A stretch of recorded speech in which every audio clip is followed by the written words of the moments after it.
ప్రభువునందు అత్యంత ప్రియులైనటువంటి మా ప్రియులందరికీ ప్రభువు నామన మా యొక్క శుభాభివందనాలు తెలియజేస్తున్నాం. ఈ దినమున మన బైబిల్ యొక్క పఠనము ప్రసంగి గ్రంథం 7:8 వచనాన్ని ఆధారం చేసుకొని కార్యారంభము కంటే కార్య అంతము మేలు అని. ఆరంభము అంతం కాబట్టి మన ప్రియులారా, ఆరంభము కంటే కూడా అంతము ఎంతో ప్రాముఖ్యమైన ఉంటుంది. అందుకని అంతాన్ని గురించి మన జీవితంలో చివరి దినాలలో ఉన్నాం, భయంకర దినాలలో ఉంటున్నాం. ఇప్పటి వరకు విశ్వాసమైనది వేరు, ఇప్పుడు విశ్వాసంగా ఉండేటువంటి విధానము వేరు.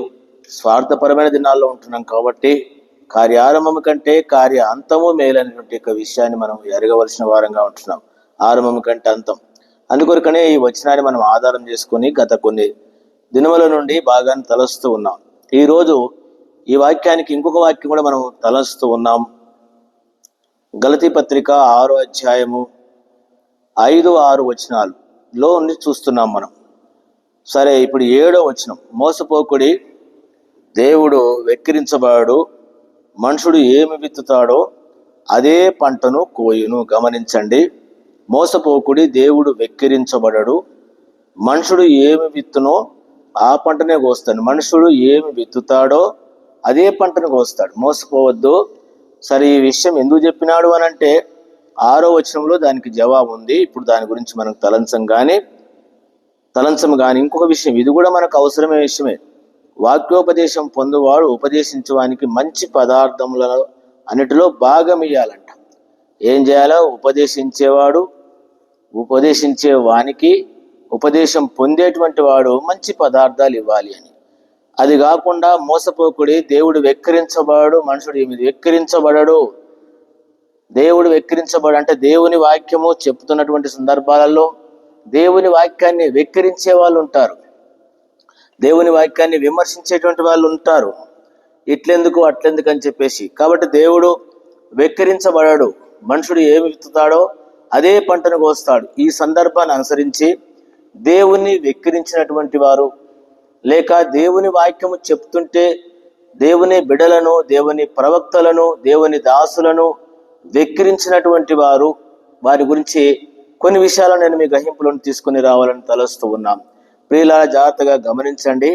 ఇశ్రాయేలు యొక్క యూదా రాజ్య పరిపాలన కాలంలో, యూదా రాజుల యొక్క పరిపాలన కాలంలో చివరి సమయాలలో, అంటే యూదా రాజు యొక్క రాజ్యం యొక్క చివరి రాజుగారి యొక్క కాలంలో, రాజుగారి కాలంలో అంటే యూదా రాజుల యొక్క చివరి దినాలలో, అంటే అక్కడి నుంచి రాజ్యము అయిపోతుంది. తిరిగి వారు బబులోను చెరకు వెళుతారు. 70 సంవత్సరాల యొక్క చెరకాలము అంటే చివరి సమయాలలో. ఎవరు అనంటే సిద్కియా రాజు గారి యొక్క సమయాన్ని గురించి నేను మీకు చెప్పవలసిన వారంగా ఉంటున్నాం. యూదా రాజులలో చివరి రాజు 20వ రాజు సిద్కియా.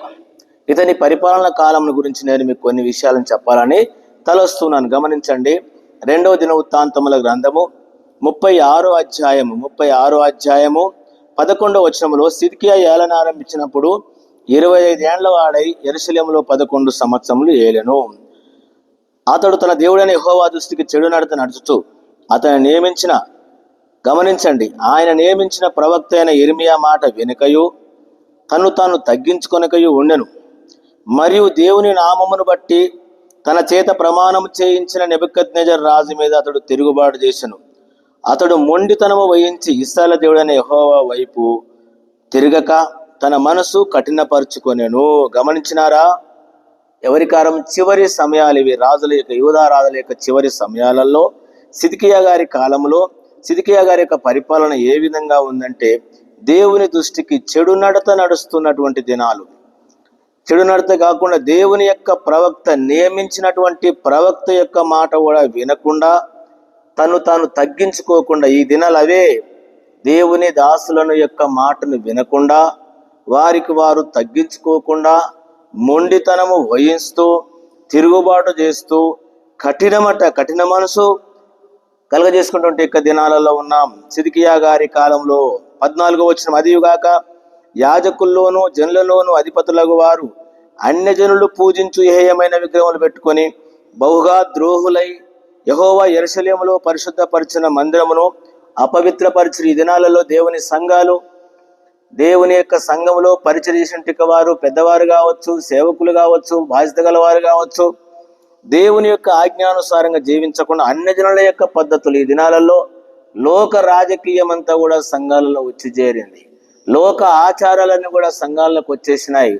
పుట్టిన కాడ కనబడుతుంది, సచ్చిన కాడ కనబడుతుంది, పెండ్లి కాడ కనబడుతుంది. ఇట్లాంటి ఆచారాలు చేయలేక దస్తా కూర్చున్నాం. అందుకనే దేవుని యొక్క మాటకు వ్యతిరేకంగా జీవించినట్టు విషయాలు. దయచేసి 15వ వచనం, వారి పితరుల దేవుడైన యెహోవా తన జనులయందు తన నివాస స్థలమందును కటాక్షం గలవాడై వారి యొద్దకు తన దూతల ద్వారా వర్తమానం పంపుచూ వచ్చును. ఆయన పెందలకడ లేచి పంపుచూ వచ్చినను వారు దేవుని దూతలను ఎగతాళి చేస్తున్నారు. గమనించినారా? మోసపోకుడి, దేవుడు వెక్కిరించవాడు.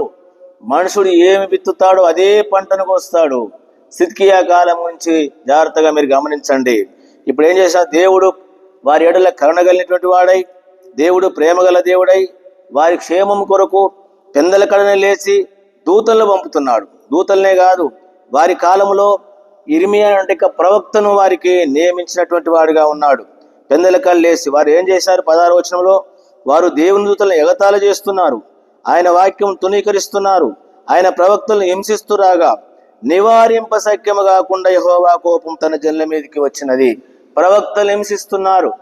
మనం చదువుకున్న వచనము, వాక్యోపదేశము పొందువాడు ఉపదేశించేవానికి మంచి పదార్థాలు ఇవ్వాలంట. మంచి పదార్థాలు ఇవ్వాలంట. మరి ఇచ్చినారా? ఇర్మియాకి ఏమి ఇచ్చినారు? దయచేసి చరిత్ర తెలిసిన వాళ్ళకు అర్థమవుతుంది. ఇర్మియా గారి కాలం లేక ఈ సిద్కియా గురించి మీరు ఇంకా వివరంగా తెలుసుకోవాలనుకుంటే దయచేసి జ్ఞాపకం పెట్టుకోండి. మొదటిదిగా 2వ రాజుల గ్రంథము 24వ అధ్యాయం నుండి 25 అధ్యాయాలు, చివరి అధ్యాయాలలో ఇర్మియా కాలము గురించి, ఇర్మియా గారి గురించి, తిరిగి సిద్కియా రాజ్య పరిపాలన గురించి రాయబడి ఉంటుంది. ఇదే సమయంలో మనం గమనించవలసిన విషయం ఏంటంటే, ఇర్మియా గ్రంథము 39వ అధ్యాయము 1వ అధ్యాయంలో కూడా ఇర్మియా గురించి ఉంటుంది, సిద్కియా గురించి ఉంటుంది. 52వ అధ్యాయం ఇర్మియా గ్రంథం మొదటి నుంచి కూడా ఏం రాయబడి ఉంటుంది? ఇర్మియా గారి గురించి ఉంటుంది, సిద్కియా గారి గురించి ఉంటుంది. దేవుని వాక్యం చెప్తుంటే దేవుని దాసులను వాళ్ళు ఏం చేశారంటే వ్యతిరేకించినారు, విమర్శించినారు. అంతేకాదు, విమర్శించడమే కాకుండా సిద్కియా గారు ఏం చేసినారు అనంటే ఇర్మియాను కఠినమైనటువంటి ఆహార పదార్థాలు ఏమి ఇవ్వకుండా తీసుకొని పోయి ఆ బురద గోతిలో పడేసినాడు. గోతిలో పడేయడమే కాదు, ఏం చేసినాడు? చెరసాలలో వేసినాడు. కష్టమైనటువంటి ఇబ్బందుల్లో పెట్టినాడు. ఆహారం ఇవ్వకుండా. ఏమనుంది? వాక్యోపదేశం పొందువాడు ఇచ్చేవానికి ఏమి ఇవ్వాలంటే పదార్థాలు ఇవ్వకుంటే ఇవ్వకపోయినావు నీవు కానీ నీ క్షేమం కొరకు, నీ మేలు కొరకు నీవు చెరలోనికి వెళ్ళొద్దు అని, మీరు బాగుండాలని దేవుడు కనికరించి దేవుని దాసుని ద్వారా వర్తమానం పంపితే చెప్పినటువంటి వారికి కఠినమైన శిక్ష విధించి చెరసాలలో వేసి, బంది గృహంలో వేసి, అతనికి ఆహారం ఇవ్వకుండా ఇట్లాంటి ఇబ్బందులు. ఈ దినాలలో కూడా దేవుని సేవ చేసేటువంటి వారి విషయంలో అజాగ్రత్తగా ఉన్నటువంటి వారులారా, సిద్కియాకు ఏ విధంగా వచ్చినాయో పరిస్థితులు, అలాంటి పరిస్థితుల్లో ఉన్నాం. దేవుని మాటలు వింటున్నామా? వినకుండా ఉంటున్నామా? ఏం జరిగిందో త్వరగా నేను కొన్ని విషయాలను చెప్పాలని తలస్తూ ఉన్నాం. ఇదే విషయాన్ని అనుసరించి గమనించండి. 2వ రాజుల గ్రంథము 24వ అధ్యాయంలో ఈ విధంగా వ్రాయబడి ఉంటుంది. నేను చదువుతున్నాను, గమనించండి. ఏం జరిగిందంటే 24వ అధ్యాయము 18వ వచనంలో సిద్కియా ఏలన ఆరంభించినప్పుడు 25 సంవత్సరములు, అతడు 11 సంవత్సరాలు ఏలినాడట. 19వ వచనంలో అతడు అంటాడు, ఇర్మియా యొక్క కుమార్తె ఇది అతని యొక్క విషయాల గురించి రాయబడి ఉంది. ఆ తర్వాత 25వ అధ్యాయంలో కూడా రాయబడింది విషయం ఏంటంటే, తిరుగుబాటు చేసినటువంటి వ్యక్తి, మొండి వైఖరిని వహించినటువంటి వ్యక్తి. గమనించండి, 25వ అధ్యాయంలో 4 గోడలను ఏమైనాయి? యెరూషలేము యొక్క బబులోను యొక్క రాజు వచ్చినాడు. అతని ఏలుబడిలో 9వ సంవత్సరం మందు 10వ మాసమున 10వ దినమందు బబులోను రాజు నెబుకద్నెజరు అతని సైన్యమంతా యెరూషలేము మీదకి వచ్చి దానికి ఎదురుగా దిగి దాని చుట్టూ ముట్టడి దిబ్బలు కట్టిరి. ఈ ప్రకారం రాజైన సిద్కియా ఏలుబడిన 11వ సంవత్సరం పట్టణము ముట్టడి వేయబడింది. చూసినారా? వెనుకపోయే వారికి ఇప్పుడు ఏమైంది? నెబుకద్నెజరు రాజు వచ్చినాడు, పట్టణాన్ని ముట్టడి వేసినాడు, భయంకరంగా పట్టణం తగలబెట్టబడింది. అంతేకాదు, దాని యొక్క ప్రాకారాలు గుమ్మములన్నీ కూడా కాల్చివేయబడ్డాయి. అంతేకాకుండా ఏం జరిగిందంటే ఇవన్నీ చేసి ఏమని చేసినాడంటే పారిపోతా ఉన్నాడు. దేవుని మాట వినవైతివి, నువ్వు వినవైతివి, నీ అధికారులు వినరైరి, నిన్ను బట్టి నీ ప్రజలు వినరైరి. తిరిగి బబులోను రాజు చెరకు అప్పగించినాడు. దేవుడు అప్పగిస్తే చేసినాడు, పారిపోతా 4వ నెల 9వ దినమందు పట్టణంలో క్షామము ఘోరమాయను. దేవుని దేశపు జనులకు ఆహారం లేకపోయాను. కల్దీలు ప్రాకారం పడగొట్టగా సైనికులు రాత్రి యందు రాజు కూడా దగ్గర 2 గోడల మధ్యలో ద్వార మార్గమున పారిపోయి, రాజు తోట మార్గం ఏమైనాడు, పారిపోతున్నాడు. చేసి కూర్చున్నావు, మాట వినలేదు, శిక్ష వచ్చింది, ఎక్కడికి పారిపోతుంటే ఇప్పుడు ఏం చేశారు? 5వ వచనం ప్రకారం, అయితే కల్దీల పట్టణమును చుట్టుండగా రాజు మైదానపు పోవు మార్గమున వెళ్ళిపోయాను. కల్దీల సైన్యము రాజును తరిమి అతని సైన్యమును అతని దూరంగా చెదిరిపోయినందున ఎరికో మైదానం ముందు అతన్ని పట్టుకొనిరి. వారు రాజును పట్టుకొని రిబ్లా పట్టణం అందున్న బబులోను రాజును వద్దకు తీసుకుని పోయిరి. రాజు అతనికి శిక్ష విధించెను. సిద్కియా చూస్తుండగా వారు అతని కుమారులను చంపించి సిద్కియా కన్నులు ఊడదీయించి ఇత్తడి సంఖ్యలలో అతన్ని బంధించి బబులోను పట్టణమునకు తీసుకొని పోయిన. చూసినారా, దేవుని దాసుల యొక్క మాట వినకుండా దేవుని దాసుల యిర్మీయాను చెరసాలలో వేసి భయంకరంగా శిక్షించి ఇబ్బంది పెట్టి వినకుండా చేస్తే ఇప్పుడు ఏమైనాడు? తన యొక్క కుటుంబ పరిస్థితి ఏమైంది? అంతేకాదు తన యొక్క పిల్లల పరిస్థితులు ఏమైనాయి? తన పిల్లల పరిస్థితే కాదు, యూదా రాజ్యం కూడా ఏమైపోయిందంటే బబులోను చెరకు వెళ్ళిపోయినారు. గమనించండి, ఈ సమయంలో ఏం జరిగింది? యిర్మీయా గ్రంథము 39వ అధ్యాయంలో చెరలో వేసినటువంటి యొక్క సిద్కియా కన్నులు ఊడదీయబడి చెరసాలలకు వెళ్ళినాడు. చెరలో వేయబడ్డటువంటి యొక్క యిర్మీయా 38వ అధ్యాయం, దయచేసి బాగా చదువుకోండి, క్లుప్తంగా చెప్తున్నాం కాబట్టి మేము వివరంగా దీన్ని చెప్పలేము. కాబట్టి ఇప్పుడు ఏం జరిగినదంటే యిర్మీయాను ఎంత శిక్షించినాడో, ఎంత ఇబ్బంది పెట్టినాడో అంత తనకు విడుదల కలిగింది. 38వ అధ్యాయం చివరి భాగాలలో అంతటా అధిపతులందరూ యిర్మీయా వద్దకు వచ్చి ఉండగా రాజు సెలవిచ్చిన మాట ప్రకారం వారికి ఉత్తరం ఇచ్చిన వారికి తెలియజేసను. 28 యెరూషలేము పట్టణం వరకు యిర్మీయా బంది గృహశాలలో ఉంచబడ్డాడు. 39వ అధ్యాయంలో ఏం జరిగిందంటే ఆ బంది గృహంలో నుండి యిర్మీయాను బయట తీసుకుని రాబడ్డాడు. గమనించినారా? యిర్మీయాను బంది గృహం నుంచి 15వ వచనం, 39వ అధ్యాయము 15వ వచనంలో యిర్మీయా బంది గృహశాలలో నుండగా యెహోవా మాట అతని ప్రత్యక్షమైన. అక్కడి నుంచి ఏమైనాడు? బంది గృహశాలలో నుండి తాను బయటికి వచ్చినాడు. కాబట్టి యిర్మీయా గారు బయటికి వచ్చినాడు బంది గుహలో నుండి. యిర్మీయాను వేసినటువంటి యొక్క సిద్కియా రాజు బంది గృహశాలకు సత్యంత వరకు కూడా ఎక్కడ ఉన్నాడండి అని అంటే నేను చివరి భాగాలు చదువుతున్నాను.